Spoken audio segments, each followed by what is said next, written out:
Good morning, all my friends, and welcome back to my channel Bounce Back. Okay आज अपन सीखने वाले हैं LCM. LCM की full form क्या होती है? List common multiple. List common multiple, जिसको हिंदी में अपन क्या क्या कहते हैं? लघुत्तम समवर्तक। अब किसी भी नंबर का आप जब भी एलसीएम निकालोगे ना, तो आप क्या करोगे? अभाज्य गुणनखंड। जैसे मेरे को किसका निकालना है? दो का, तीन का। तो सबसे पहले मैं दो का, तीन का क्या करूँगा? अभाज्य गुणनखंड करूँगा। तो अभाज्य गुणनखंड करने के लिए सबसे पहले मैं क्या करूँगा? ऐसी लाइन बनाऊँगा। ऐसी लाइन बनाकर जिन दो संख्या का मेरे को, या कितनी भी संख्या का, यहाँ पे दो है तो दो संख्या मैं लिख दूंगा, और अगर तीन है तो तीन संख्या लिख दूंगा, चार है तो चार संख्या लिख दूंगा। लिखूंगा कैसे? दो लगाऊंगा, फिर कोमा, फिर तीन। अब इसमें मैं पहले सबसे पहले दो में भाग दूंगा। दो में किसका भाग दूंगा? दो का भाग दूंगा। क्या दो में दो का भाग जाता है?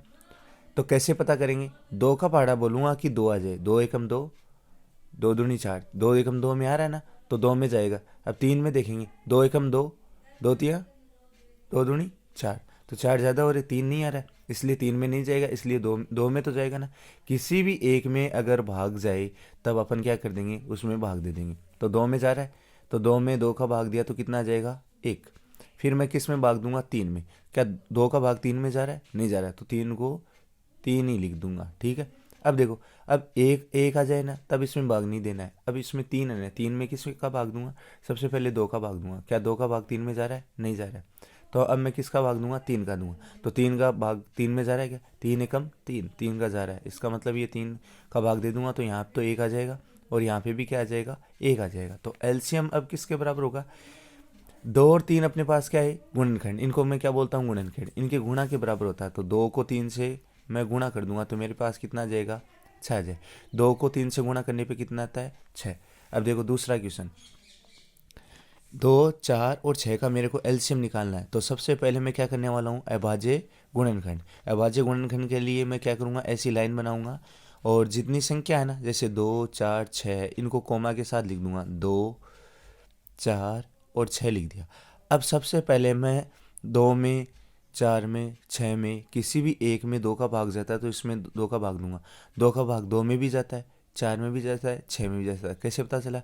दो एकम दो, दो दूनी चार, दो तिया छः। तो सबसे पहले मैं दो का भाग दूंगा, किसमें? इन सब में दूंगा। तो दो एकम दो, दो दूनी चार, दो तिया छः। ओके। अब देखो, अब फिर से मैं एक एक को तो छोड़ दूंगा, दो और तीन में दूंगा। क्या दो में दो का भाग जाता है? दो एकम दो जाएगा, दो दूनी चार, तीन में नहीं जाएगा, इसलिए किसी दो या तीन में किसी एक में भी चला जाए तब भी अपन भाग देते हैं। दो का भाग दिया, कितनी बार जाएगा? एक। और यहाँ दो एकम दो, तीन में नहीं जाएगा, तो तीन को वैसे का वैसा लिख दिया। फिर मैं इसमें किसका भाग दूंगा? अब देखो, तीन में किसका भाग जाता है? दो का तो जाता नहीं है, तो मैं किसका दूंगा? तीन का दूंगा। तीन एकम तीन, तो मेरे पास क्या आ जाएगा? एक, एक और एक आ जाएगा। अब एलसीएम किसके बराबर होगा? एलसीएम किसके बराबर होगा? इनके, ये इनको मैं बोलता हूँ गुणनखंड, जो कि क्या है? अभाज्य। तो अभाज्य गुणनखंड के गुणनफल के बराबर। तो इन सबको मैं गुणा कर दूंगा। तो देखो, दो को दो से गुणा किया, फिर दो को किससे गुणा किया? तीन से। तो दो को दो से गुणा करने पे कितना आता है? चार। चार को तीन से गुणा करने पे कितना आता है? बारह। तो इसका एलसीएम कितना हो गया? एलसीएम दो, चार और छः का कितना आ जाएगा? बारह। अब तीसरा क्वेश्चन। तीसरा क्वेश्चन देखते हैं। तीन, पाँच और आठ का मेरे को एलसीएम निकालना है। तो एलसीएम निकालने के लिए सबसे पहले मैं क्या करूँगा? इनके अभाज्य गुणनखंड करूँगा। अभाज्य गुणनखंड के लिए ऐसी लाइन, ऐसा ऐसा चित्र सा बना दूंगा। बनाने के बाद मैं क्या करूँगा? जो संख्या जिसका निकालना है वो संख्या लिख दूंगा। तीन, पाँच, आठ। अब मैं इनमें भाग दूंगा। सबसे पहले दो का भाग दूंगा। क्या तीन में जाता है? नहीं। पाँच में नहीं, पाँच में नहीं, आठ में जाता है? हाँ जाएगा, क्योंकि दो का पहाड़ा चार पर बोलने पे कितना आएगा? आठ। तो इसमें एक में चला जाएगा, तो दो का भाग दूंगा। तो यहाँ तो इसमें नहीं जा रहा है, तो मैं ऐसे कैसे लिख दूंगा? तीन और पाँच, तीन कोमा पाँच। फिर आठ में जा रहा है कितनी बार? चार बार। फिर देखो, फिर से मैं भाग दूंगा। तीन, पाँच या चार, किसी एक में भी दो का भाग जा रहा है।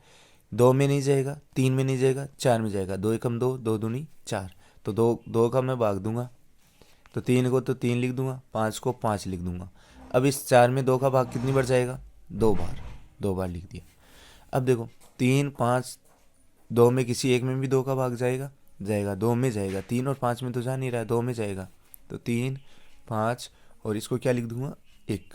अब देखो आगे मैं क्या करूँगा, 3 और 5 में दो दो का भाग नहीं जाता है, फिर मैं किसका दूंगा, 3 का। क्या 3 का 3 में जाता है, 3 एकम 3 जाता है, 5 में नहीं जाता, लेकिन मैं लूँगा क्योंकि एक में तो जा रहा है ना, 3 या 5 में किसी एक में, तो 3 का भाग में दूंगा तो कितनी बार आएगा, 1। यहाँ पे कितना आ जाएगा, 5। यहाँ पे कितना आ जाएगा, 1। अब मैं किसका भाग दूंगा, अब 5 में किसका भाग जाता है, न तो 2 का जाएगा, न 3 का, न 4 का, अब किसका जाएगा, 5 का। तो मेरे पास क्या जाएगा, 1 1 और 1। अब ये एलसीएम किसके बराबर होता है, इन सभी गुणनखंड के बराबर। तो दो को गुणा करो, कितनी बार करूँगा, 3 बार, 1 2 और 3। 3 को कितनी बार करूँगा, 1 बार, फिर इसको किससे करूँगा, 5 से।